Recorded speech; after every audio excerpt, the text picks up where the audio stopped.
I'm Bob Hallmark in Longview today, and as you can tell over my shoulder, I am at Makoto Dojo today, and that's for a good reason.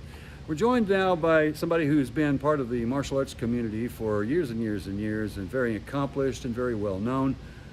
Scott Brown joins us, and what a lot of people don't know about you, Scott, is you run a different kind of martial arts business here. First of all, let's tell everybody who you are and where you're at and that sort of thing.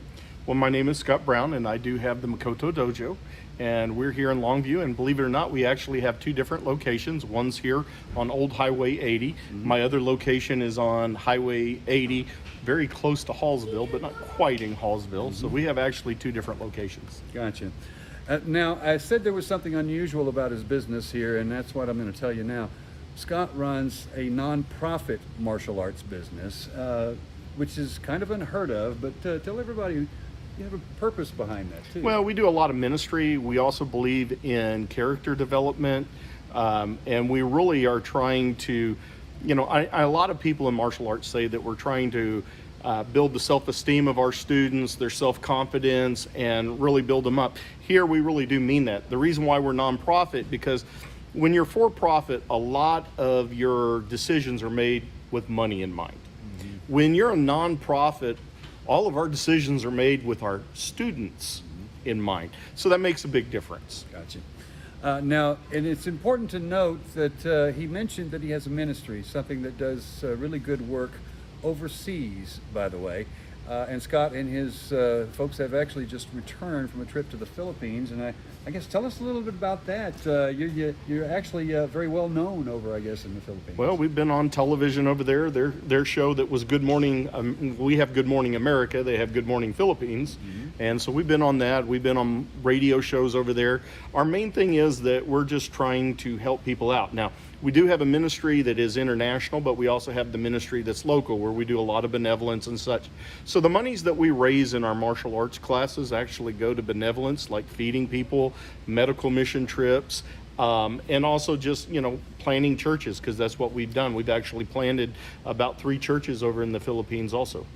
And now we're going to show you some pictures here of Scott's trip. And what you're going to see is, and I'm sure you've seen this a lot, is there's staggering poverty over in some areas of the Philippines. I've seen it myself, and I know you have too, which is why I'm guessing that this is something that's very close to your heart when you take these trips over there. Oh, absolutely. People just, we don't get the idea. I mean, when we say that we're rich over here, most people would go, no, we're not. But when you compare yourself and go over there and see how much opportunity that we have, how much availability we have to resources, and the conditions that we live in, even our poorer people live in, are much better than their conditions over there. So it's not hard that once you go over there, you're really wanting to help those kind of people. And so anyway, we go over there, and that's exactly what we do. We do a lot of benevolence, and that means that we help supply their needs. We don't just rush in and try to tell them about Christ, because most people don't care what you have to say until they see how much you care. So we go over there and do the benevolence, and we really are truly concerned for the people that are over there. And I think that's the big thing that obviously they have witnessed for themselves, is you're not just a bunch of nosy Americans who are coming over, digging a well, and then leaving. Right. You come over, you get to know who they are. You not only do you do ministry. Now, it might seem kind of odd that martial arts is being taught over in the Philippines, because you think of the Far East as loaded with people that know martial arts, and that's not the case either. And a lot of them don't, because they simply can't afford to go to the schools or whatever. So you perform a dual purpose, actually. You teach them some of these very useful skills, and also show them that you're there to help them in many other ways. Well, we do get that opportunity, and that's what's really awesome about this. Like, for example, you might think, well, what kind of skills do martial arts have that the people need over there?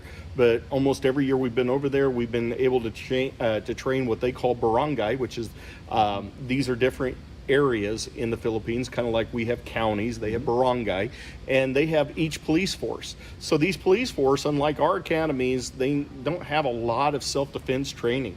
So we actually come in and help them get additional training so that they can do their jobs better, that they can be safe and go home at night, just like all the rest of us want to do.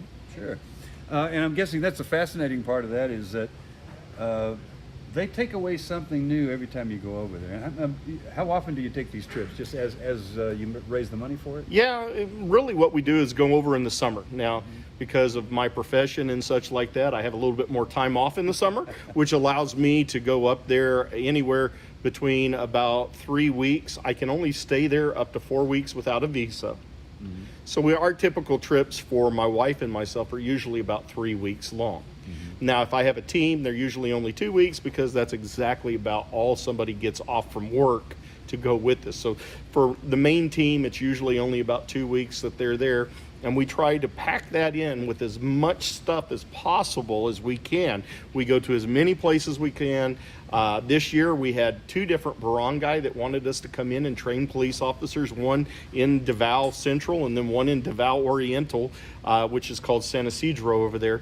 So we try to make it around as much as possible. We have about 7 different churches that we have pastors who are our contacts that we work with, and so we go into those communities.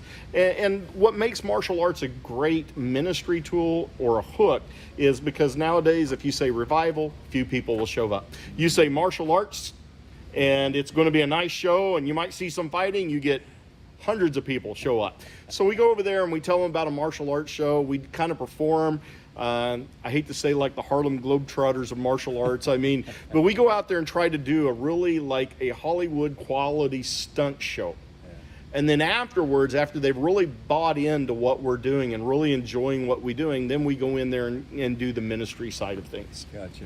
Obviously, it's been very rewarding for you and your family as well. It has been. It's something, a lot of people say, it's not worth it unless it gives something back to you. And I think it does give something back to you, doesn't it? Oh, yeah. I mean, I cannot tell you all the things and list it off, not only for myself, but my daughters started out when they were very young and coming along with us, and they've really grown, and it's become a part of their heart.